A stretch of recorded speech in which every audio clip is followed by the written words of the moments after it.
இப்போ நம்மளோட என்பி இருக்காரு. ஸோ அவரோட ஒரு இன்ட்ரஸ்டிங் ஃபேக்ட் ஒண்ணு சொல்லுங்க. எங்களுக்கு தெரியாதது. தெரியாத விஷயம் அப்புட்ன்னா, நாங்க வந்து என்பி வந்து நான்வெஜ் பிரியரு. அத நாங்க திருட்டுத்தனமா சாப்பாடு வாங்கி ஷூட்டிங் ஸ்பாட் நடந்துட்டு இருக்கும்போது எங்களுக்கு ஷாட்ல தான் பின்னாடி திருட்டுத்தனமா சாப்பிடுவோம். புரொடக்ஷன் சாப்பாடே இல்லாம நானும் தான் அதுக்கு பிளான் பண்ணுவோம். அப்போ வந்து தஞ்சாவூர் சைடுல வந்து ஒரு புது ஹோட்டல் ஆரம்பிச்சு, ஒரு பிரியாணி வாங்குனா இன்னொரு பிரியாணி ஃப்ரீ அப்படின்னு போட்டிருந்தாங்க. அந்த ஆஃபர் பேம்ப்ளெட்ல வருது. நாங்க சும்மா புரொடக்ஷன் சாப்பாடா சாப்பிட்டுட்டு இருக்கோம். மாப்பிள போர் அடிக்குது. நான் மாப்பிள தான் கூப்பிடுவேன். நம்மள மச்சான் தான் கூப்பிடுவாப்ல. ஏன்னா நம்ம தங்கச்சி தான் கல்யாணம் பண்ணாப்ல, லவ் பண்ணாப்ல. முடியல நாக்கெல்லாம் செத்து போய் கிடக்குது. பிரியாணி இன்னைக்கு போட்டுருவோம் அப்படின்னோனே, சரி ரைட் ஓகே. எல்லாம் பிரியாணி எல்லாம் ஆர்டர் பண்ணிட்டு 1+1 அந்த ஊருக்கார பையன்ட்ட சொல்லிட்டு எல்லாம் வாங்கி வந்து பக்கத்து வீட்ல போய் யாருக்கும் தெரியக்கூடாது. மொத்த டீமுக்கு தெரியக்கூடாது. யூனிட் கிட்ட 200, 300 பேர் இருந்தாங்க. யாருக்கும் தெரியக்கூடாது. பின்னாடி போறோம், தனியா சாப்பிடுறோம் வரோம்.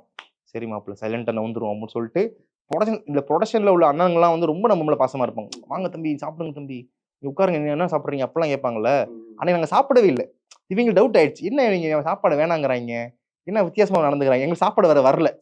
வெயிட் பண்ணிட்டு இருக்கோம். அப்புறம் கடைசியில வேற வழி இல்லாம சாப்பாடுலாம் வேணாங்க அப்படின்னு சொல்லிட்டு மோர் மட்டும் குடிச்சுக்கிறோம் அப்படின்னு சொல்லிட்டு வீட்டுக்கு பின்னாடி ஒரு வீட்டை கரெக்ட் பண்ணி எல்லாம் அரேஞ்ச் பண்ணி சாப்பாடுல கரெக்டாக ஓப்பன் பண்ணி சாப்பாடுல கையை வைக்கிறேன்.